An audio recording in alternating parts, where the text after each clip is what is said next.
ደረሰ መላው ለእስልምና እምነት ተከታዮች በሙሉ የምስራችም በታሪካዊ ሀገር በጀግኖች ምድር በሻሸመኔ ከተማ ጊዜ የማይሽረው ታሪክ ልሰራ ቀናቶች ብቻ ቀርቶታል። የአቦስቶን የሰላም መስጂድ ግንባታን በማስመልከት እንደ መላው ሀገር ትልቅ መላው እስልምናን የሚያሳትፍ ሙሐደራ ለካይድ ዝግጅቱ ሁሉ አልቋል።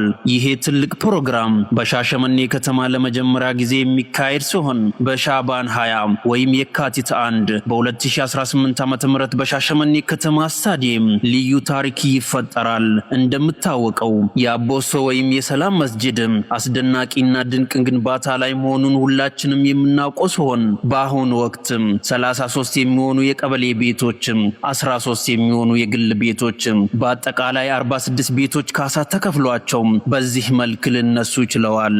አሁን 7311 ካሬ መሬት ወደ ሙስሊሙ ህብረተሰብ ተላልፎ የግንባታ ስራ ተጀምሯል። እንዲሁም ቀሪ 200 ካሬ መሬት ወደ ሙስሊሞች ለመሸጋገር ቀናቶችን እየጠበቀ ይገኛል።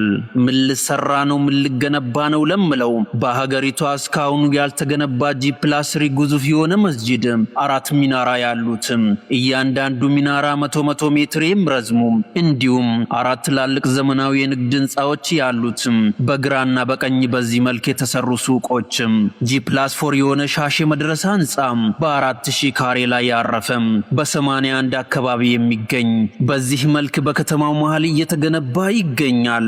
በዚህ ታሪካዊ ግንባታ በዚህ ታሪካዊ ዝግጅት በዚህ ታሪካዊ ሀገር ላይ ለመሳተፍ እድሉን ያገኛችሁ እንኳን ደስ አላችሁ።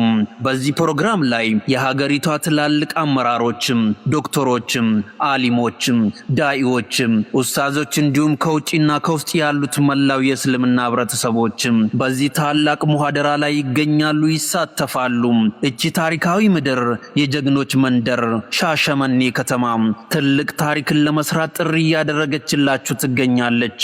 ማንም ከዚህ ትልቅ ሙሐደራ ዝግጅት ላይ እንዳይቀር መልእክታችን ነው። በሻባን 20 የካቲት 1 በ2018 ዓ.ም በሻሸመኔ ከተማ ስታዲየም እንገናኝ።